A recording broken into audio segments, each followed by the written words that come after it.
about that exercise.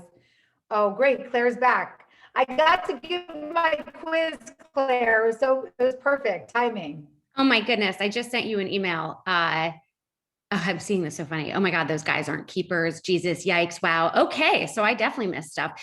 I sort of love that you said your internet was going to be bad. I think you gave me. I think you Yeah, gave. it's just one of those days. Yeah, I think the broadband, I don't know, across the country, I don't know if it's storms or whatever, but I usually have great internet, and today I can't seem to keep anybody on the Zoom. So It's because we're all at home and using our internet. So I don't know if you want to continue on with what you were saying. Otherwise, I can jump right back in. I wanted to give that quiz, so I went to grab it, and it was so powerful to watch the answers come in, because what was so powerful about seeing it on chat, I've actually never done it on chat like that, was that it just illustrates that nothing has changed from 1969. And for those who are in the chat, because I missed it, if you can tell me what your responses were, I'd love to see it.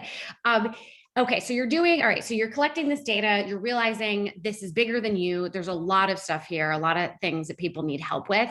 When did you realize, okay, I see a structure in which I can help them, that this doesn't just have to be the way things are? Because this is systemic. This is how we're socialized. I mean, you just said from 1970s onward. What do you do to begin to undo that or to rethink it?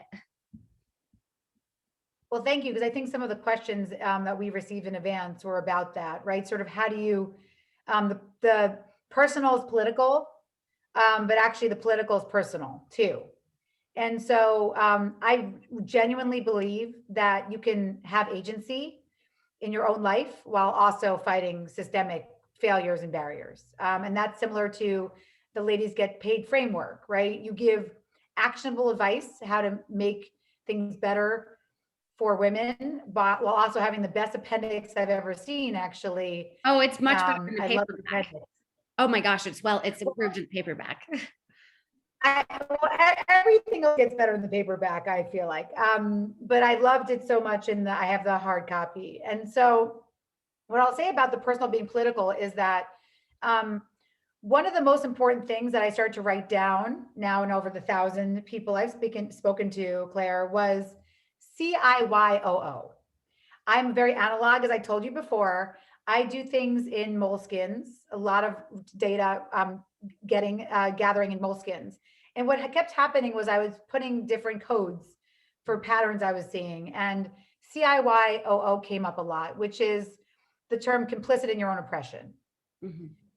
And I think we all have to recognize that while ultimately my mother, who I think is on this call, she fought me and said, you should be writing to men.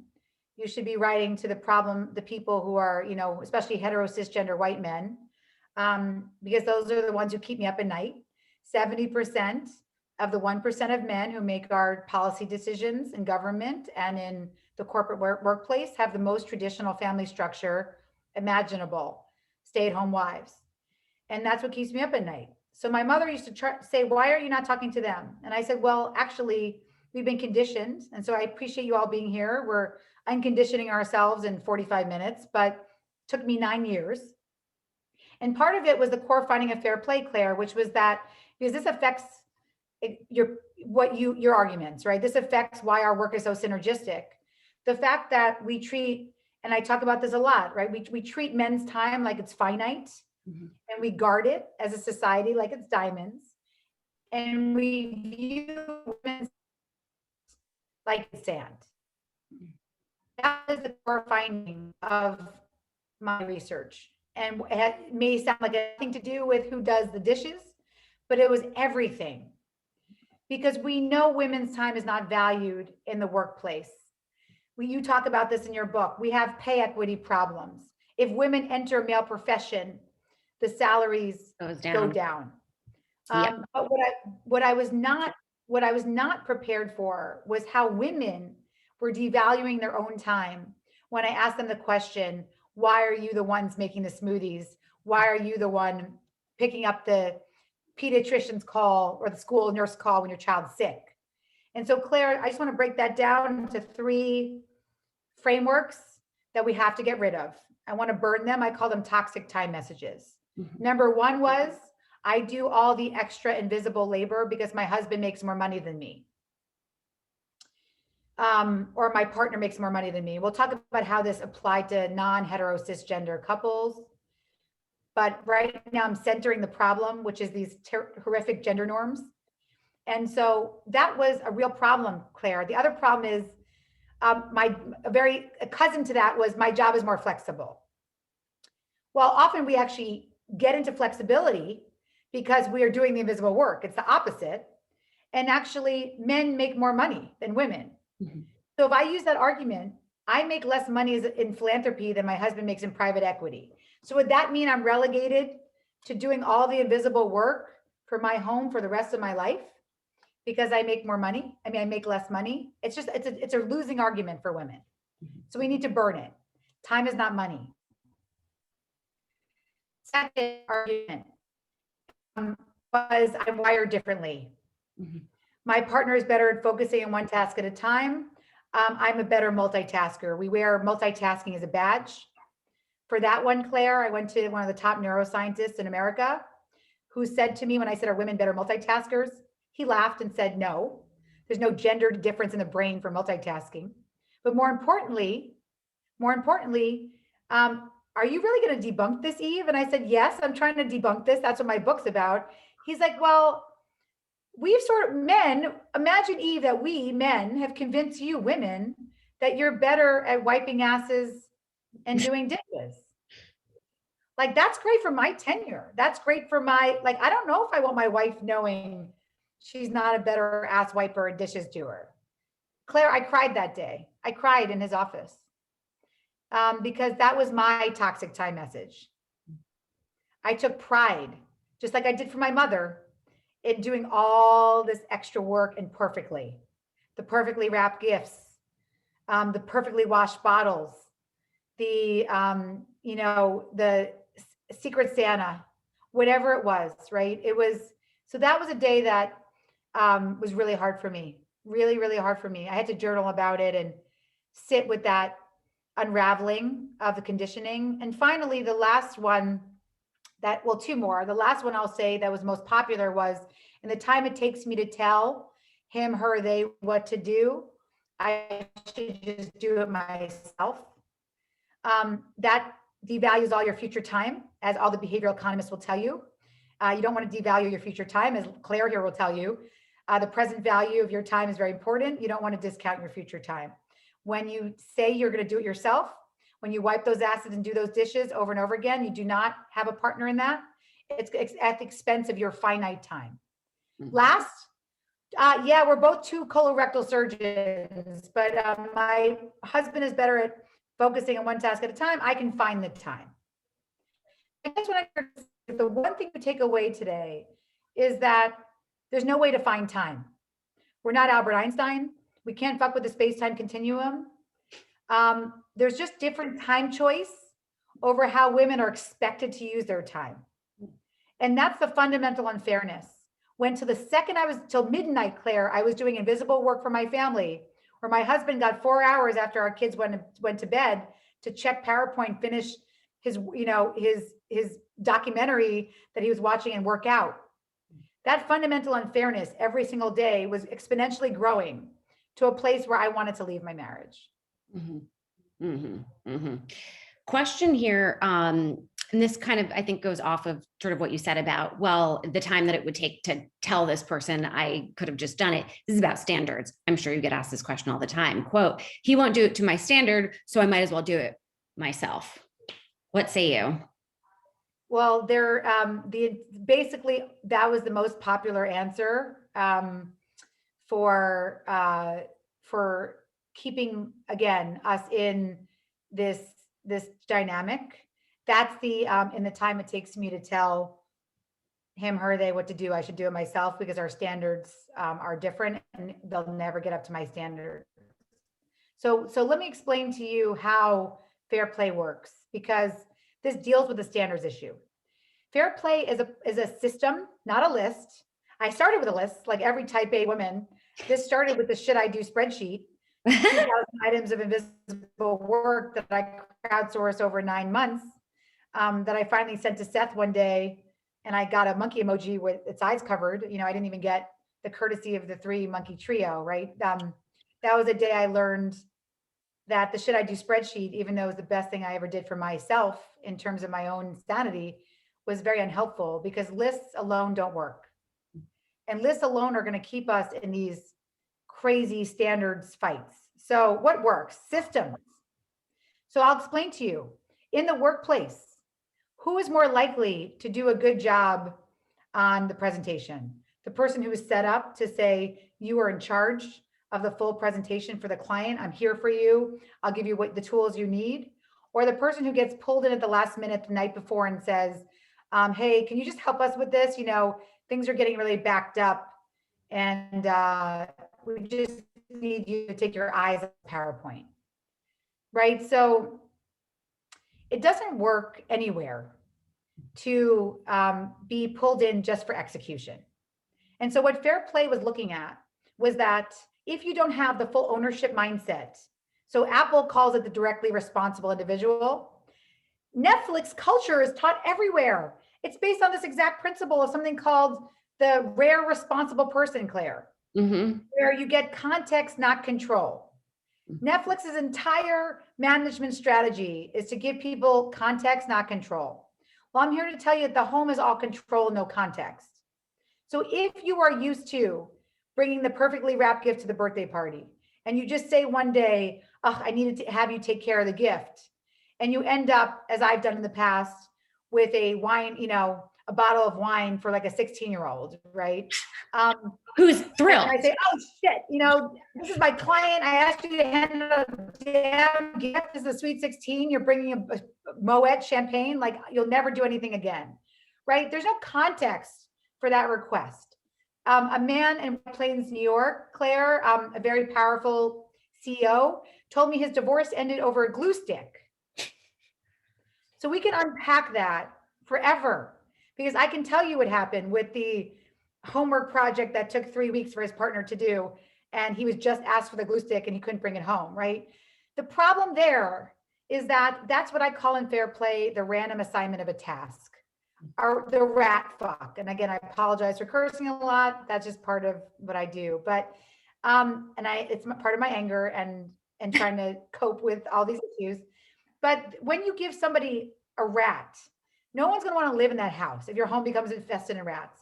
A rat is the same thing in the workplace as one of those random requests you get where somehow you have no idea what your role is and why are you there in that meeting. Hey, Claire, just come sit with me in the meeting for a minute and I'll catch you up after. No, it's terrible. You're sitting there trying, do I take notes? Do I just sit? Who are these people? Do I smile? It's terrible. It leads to like a horrible lack of psychological safety. And so that is why standards are low. Because when someone is executing and you get control and not context, there's no intrinsic motivation to get that task done.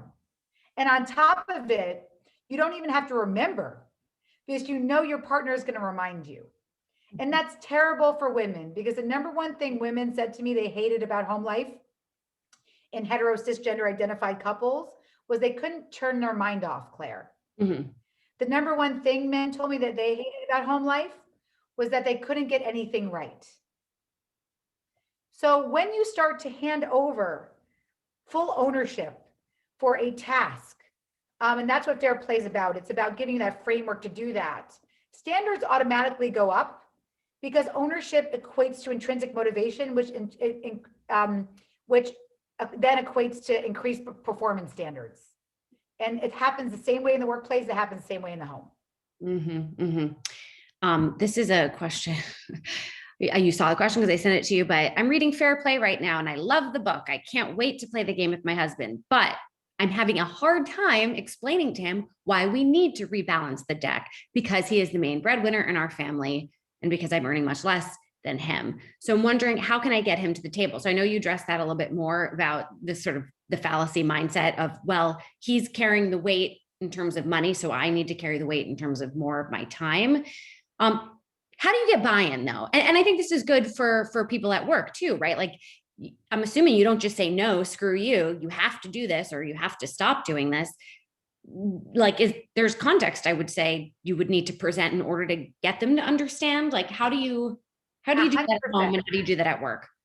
Like, again, why do I love Ladies Get Paid, right? Because you actually give, like, one of my favorite parts is when you give the emails, right? Like, I'm here to, like, so why would somebody want you to go on a random boondoggle to a conference in Hawaii? Why? Right? I mean, Claire, you know, if I'm your boss, like, I'm not letting you go to Hawaii. But what you've done so nicely and what you do for people in your book, right, is you lay out the value proposition for both of you. Yeah. Right? You have a beautiful, you know, actual email you can send if you want to get professional development. You say, here's how you lay it out so that the value proposition is not just for you, it's for your company. The same way in the home. Yes, it sucks that we have to be the ones bringing this to the table. Yes, it sucks that the people who are oppressed have to take it easy, but I'm here to say that it doesn't suck because the actual system is a 2-player game. And actually, it could be a 3-player game. I have a polyamorous relationship using Fair Play. That's for another, that'll be for another one of our firesides. But yeah, so, but of course you need buy-in. And of course, the people who are more aggrieved need to get that buy-in. So what I'm here to say to you, as somebody who specializes in communication for a living, and I talk to people like conversation designers all the time, is that the thing that we're missing the most in these conversations about the home is buy-in. And the reason why is because money has substituted for communication. Gender roles has substituted for communication. So because society expects me to be a caregiver and do more, we don't need to talk about that. That expectation is going to let me and allow me to do more, and we'll get into those roles. Because money becomes a substitute for conversation, if someone makes more, I end up doing more invisible work in the home. So what I'm here to say is that money is a terrible substitute for conversations. Gender roles, societal expectations are a terrible substitute for communication. So instead, we have to build a communication practice. So this is where we start getting practical. And this actually really comes from the workplace. So this is very aligned with Claire's, with your book. Over 1,000 people in my CRM now. I mean, we have tens of thousands who've signed up and are part of the movement, but 1,000 that we track in terms of data, or ask surveys or questions. Not one of those people, Claire, when I said, what is your most important practice, said communication. Now, I know it's a trick question, but I thought maybe somebody would stump me. Over 1,000 people, when I said, what is your most important practice? Not one person said communication. So what I'm here to say, whether it's in the workplace or at home, with your manager or your partner or your kids, the practice of communication will become the most important practice of your life. And what it means is that you move communication from a means to an end. And you talk about this too in your book about how annual reviews are great. But if you're not present, if you're not communicating, if you're not on the radar of your boss, of your manager, then you're going to fail in your annual review. And that's what we see. The research that backs me up, because Fair Play is ultimately a book that explores 10 different expert disciplines. It's not just me pontificating. It is about this idea that frequent communication is very important. And by that, I don't mean what people think of as radical candor. I think everyone should read that book. But somehow people think frequent communication is being like, Claire, get off, get over here now, right? It's not feedback in the moment. Right. It is a practice of coming to the table and saying, hey, Claire, I would love to prioritize each week now, just because we don't get the same one-on-one time. I'd love to prioritize together what the week looks like. I have my priorities, but I want to make sure I'm on your radar so that everything time sensitive that you need gets done. So would you mind if from 9 to 9:15, doesn't have to be Zoom because we're Zoom fatigue, but could we set a phone call, a check-in outside of the staff meeting where I just need 15 minutes of your time, and I promise you that's going to lead to a crazy amount of productivity. So that's what I mean for in the workplace and in the home. that practice communication, that frequency of communication is great for managers too, because what it shows is the more you check in with your employees when emotion is low and cognition is high, you're actually going to get a lot more important feedback that will lead to performance increases in your company. Same thing as the home. Seth and I check in every night, 10 minutes a night. We started that even before Fair Play. I'm not here to tell you to start talking about who does the dishes if you don't have a communication practice first. So the number one thing you can do starting today is think about how do you want to ritualize communication in your home. That practice of every single day saying, this is our ritual. We bring cookie dough and tequila. We have 10 minutes a day where we see each other in the face. We look at each other. Sometimes Seth and I just look at each other and say, I hate your face. I'm so sick of seeing your face. But most of the time our check-ins are about the dynamic nature of our household right now, right? Who's getting bent onto Zoom? Who's going to be dealing with glitches in the matrix if our power goes out? Things that have to happen every single day. And by customizing those defaults, like you would at work, things start getting into a rhythm that becomes a lot easier. And the number one thing it does is it gets rid of blame. So you'll never get a text like, I'm surprised you didn't get blueberries again, where gender roles were making assumptions for you.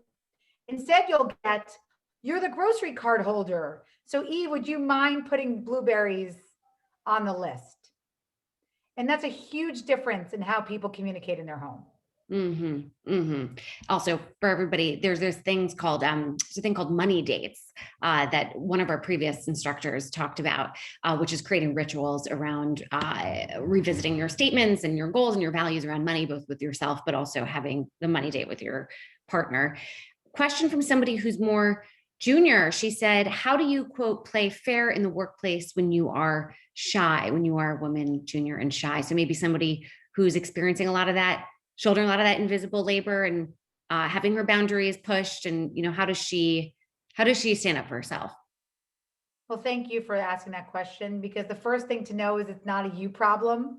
And that's, again, why our work is so synergistic. This is a societal problem, right? So there's nothing that you have to do to fix yourself, but there are things that you can do to take agency for yourself. So I'd say the number one thing in that situation is to recognize that as a society, given the fact that our time is infinite, the things that actually bring value and justice and psychological safety in the workplace, like being part of an employee resource group, having networking events, those are unpaid. Right. And so actually I have a provocative article that says, women do so much unpaid labor at home, stop making them do it at work, right? And it's this idea around why we should be paying women who are, and people of color, Black, Indigenous, people of color, for their work in employee resources groups. Because it's not our jobs to fix a toxic workplace. If you are someone who is more shy, someone who is more junior, who may be getting there's two different things. One, it's an issue around there is more office housework that often goes to people who don't speak up for boundaries. And Claire, you talk about this too, about how you set that boundary. But so office housework, that can't fall on you. So I will not allow you, no matter how shy you are, to let the office housework, the taking notes in meetings, the ordering the birthday cake, the running the employee resource group without support, to fall on you. So just to recognize that that's a systemic issue. But in terms of yourself, for someone who has a harder time maybe speaking up in staff meetings, who are more junior, those one-on-one check-ins with your manager are even more crucial. Yeah. They're more crucial. And the good news about it is if you ritualize it with your manager, then you don't have to be shy and ask for it every time. So what you can, instead of saying, hey, I need a little help here, right? That's hard. I worked at a law firm. I was told never to ask questions. That was really hard for me. So what I wish I had done early on, even in the law firm practice where I was told never to ask questions, would have been to my law firm partner to say, or to the associate who I worked with to say, I would love to check in for 10 minutes every day to make sure that we are on the same page. So I will say that those consistent one-on-one feedback opportunities are even more important if you are either junior on your team or you are more of an introvert. Yeah. And in the book, I talk about a woman who was able to, I mean, she created a parental ERG. She was able to get a better paid family leave policy. And you know what she did? She went and she got a raise because of it. She made the case, and a very compelling and correct case, which is I have helped this company culture improve. That keeps people here. It keeps them motivated, productive. It helps you attract great candidates. That all of that costs so much money for the company otherwise. She should be compensated for it. And she was. And not only that, she actually was able to get a percentage of her job responsibilities moving forward to include contributing to the ERG. And now she no longer works at that company. She now has a job that is fully in the inclusivity space. So she essentially kind of created her next role out of that. So for anybody who's part of participating in the company culture or self-motivated and sort of entrepreneurial, get credit for it, and you can. It's just all about making the case for how it's improved the business and the business bottom line. So I'm glad that you mentioned, because that drives me nuts when women, I mean, I get hired by these ERGs and I always ask them, are you being paid? Like, is this part of your review at all? And when I started getting hired about 3 years ago, the answer was, I can do that. And now it's, oh yes, there's been a change. Everybody says, oh no, I make the case now. So that's, really, really glad you brought that up. Virtual environment, any advice that's, different than what, have the rules changed at all in it being a virtual environment? Or is it's just needed more than ever? Yeah, so let's talk about virtual environment and what I call like the sort of the secret formula for work-life integration. This was a secret formula before, but it's a secret formula even more importantly now. And you talk about the first one, right? It's boundaries, systems, and communication. So we actually went backwards, right? We did systems, which is the directly responsible individual getting that context, not control, ensuring that if you have a roommate, a partner, that they are in an ownership mindset with you. That's really what fair play is about. We talked a little bit about communication, which I want to just give 3 steps to communication, and then I want to get to boundaries. So in the virtual environment, systems, you need them because again, otherwise you're going to be interrupted. The average interruption for women right now is 3 minutes and 42 seconds. You need those systems so that you're not expected to be on everything and do everything and now work. That's the whole core of fair play. The communication that we talked about, 2 other things I wanted to say besides that regular check-in. 2 important things to remember is that so many women said to me, and this is the CIY, complicit in your own oppression, I can't communicate about domestic life to my boss, to my partner, because it's too triggering. So what I'm here to say is, especially in the virtual environment, we are already communicating about domestic life. Typically, it's very passive aggressive. There's a Facebook group, someone just pointed out to me, Claire, that's the reason I hate my husband during COVID. Oh my God. And it's 27,000 members, 27,000 members. I reached out to one woman who posted, if my husband dies during COVID, it won't be because of the disease. So I reached out to her and I said, I'm a researcher. I would love to know how you communicate about these issues. She wrote back to me, we don't communicate. This is my safe space. So can we just reflect on that for a minute? That publicly threatening to murder her partner is her safe space. And she doesn't communicate with her partner directly. So I think the thing I want to say to us all here, people who are not conditioned to use our voice, because we're women, right? You be seen, not heard, is that we're already communicating. I'll go into your Nest, Caitlin, I'll go into your Nest Cam 5 times today, and I can see how you're communicating about domestic life, right? Whether you have a roommate or a partner or a dog. So I think it's just about understanding that this is asking for a communication shift, not a start. And so back to the value proposition that someone asked in the chat, how do you bring to the table? Well, you can bring to the table by recognizing your own vulnerabilities. And so I'm just going to spend 2 seconds since we're almost wrapping up. But Claire, you have a partner, right? So what's your partner's name? Ashley. Okay. So I want to know what Ashley would say about you. Okay. Uh-oh. So this is, again, workplace, home. We communicate in similar styles. So would Ashley say, and this is, I don't care what you say about yourself, but, and then everybody can weigh in the chat if they're interested, but when your emotion is high and cognition is low, right? Would, so think about a fight, something, or something stressful came up recently.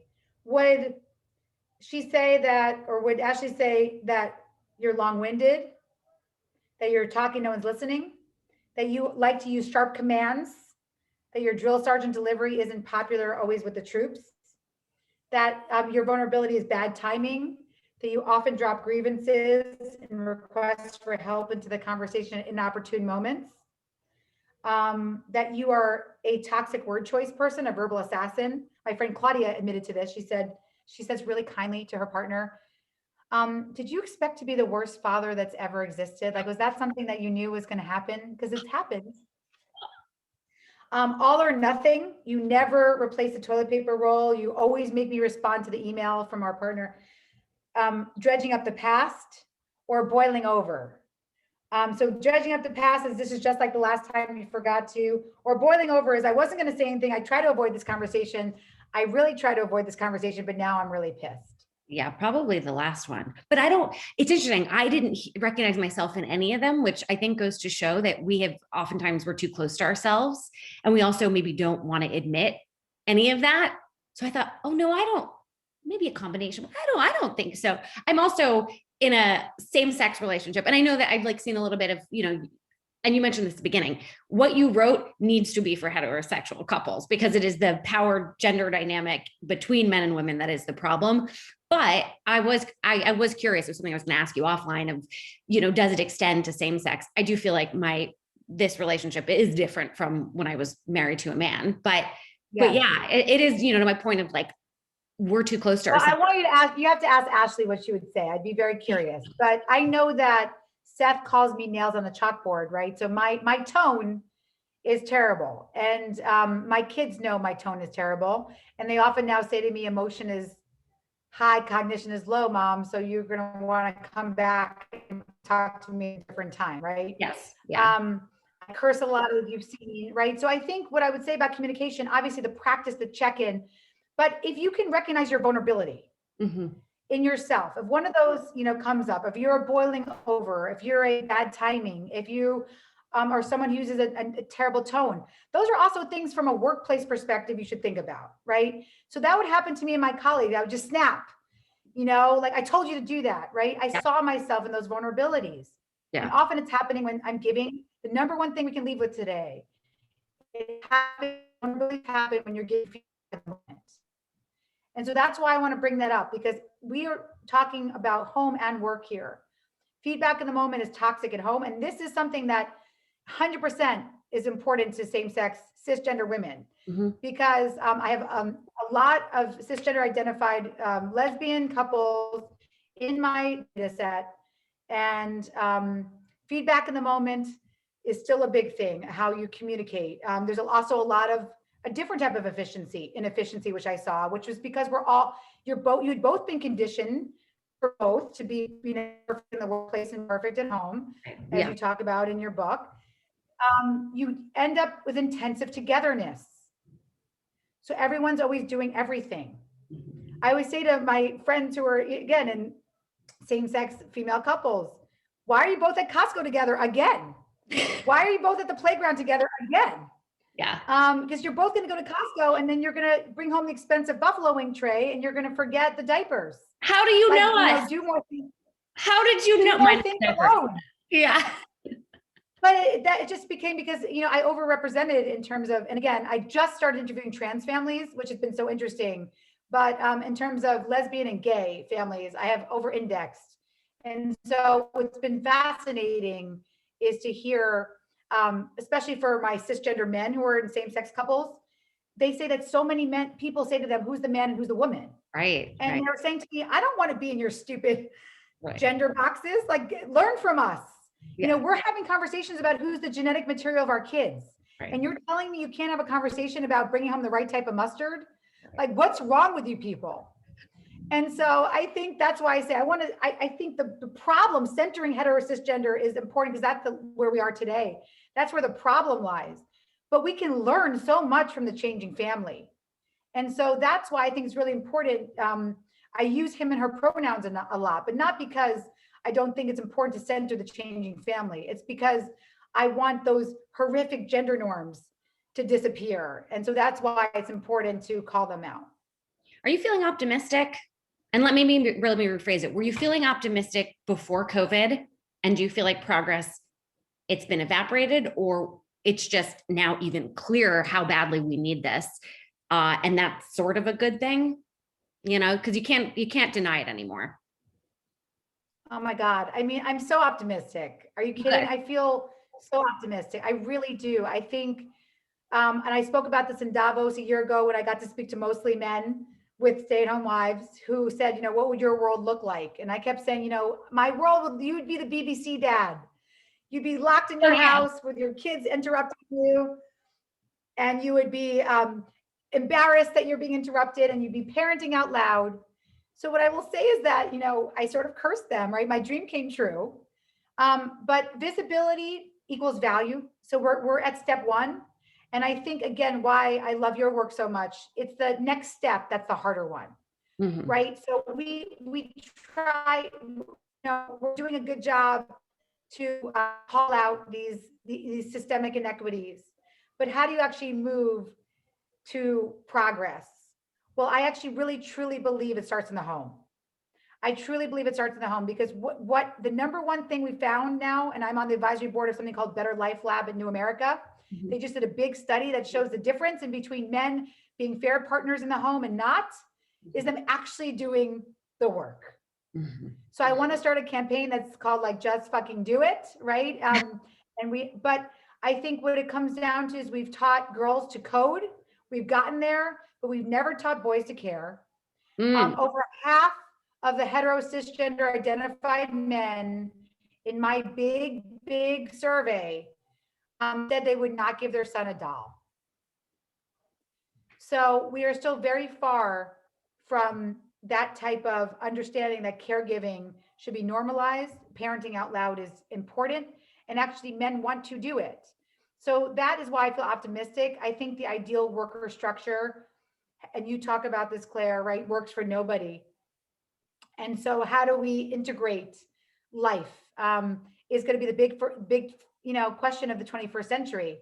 And I do believe we're finally on the cusp of making the invisible visible and now making it valuable. I'm so glad that we're ending on a positive note, because otherwise this is all very heavy. Talk to us what's next for you, the movement, and how people can get involved. How can they support you? Thank you. This is a movement. You can go, we're starting to take everybody who values care, who sees the moonshot that an hour holding your child's hand at the pediatrician's office is just as valuable as an hour in the boardroom. The people who center that work in women's economic security, we've started something called a Care Force. So care-force.org. That's a place to start, we will have it up and running soon. It's a place for, if this is work that matters to you, if you're part of an ERG, you can join us there. Claire is there. And also I'll say, of course, like if you want to follow Fair Play Life or my own personal Instagram, it really is just a lot of studies, and it sort of shows what's happening in the invisible labor world. The other thing I would say is, if you're a manager, if you are someone who manages employees or has access to your employee resource group, I would say I'll leave you with the three things of fair pay, fair play, and fair day. And recognizing that we've often started with this idea of fair pay, but we've ignored fair day and fair play. So what that means is we penalize women for doing more in the home. When fair play is my niche, which is getting men to do more invisible work, childcare, and housework. That I believe will eliminate the mother health eventually. But the fair pay is what you all can be thinking about. And I implore you to think about predictability and flexibility. They sound at odds, but they're both very, very important. When predictability is very important for people who are not hetero cisgender white men with stay-at-home wives, that predictability of schedule, shows that labor force participation rates increase when women and again, hetero cisgender men with ideal family structures, that type of, normative family structure. We need flexibility, but we really need that predictability. And flexibility does not mean working from home, as you all know. That has not been more flexible. It's actually been much harder. And that gets to the part in your book, Claire, where you talk about boundaries. So I'll end on everybody should read Ladies Get Paid, of course, but especially the section about boundaries, because I think it is so important to recognize that regardless of your family structure, if you're a woman who doesn't have a family, if you're a woman that does, if you're a woman who's younger on the team, those boundaries are so hard to ask for. And so the last thing I'll say is, and I call it unicorn space.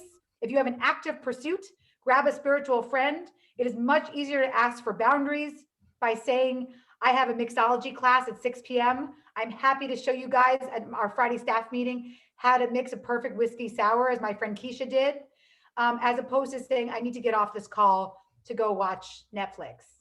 Mm-hmm. Set those active pursuits, which I call unicorn space, like the mythical equine. It doesn't exist unless we reclaim it.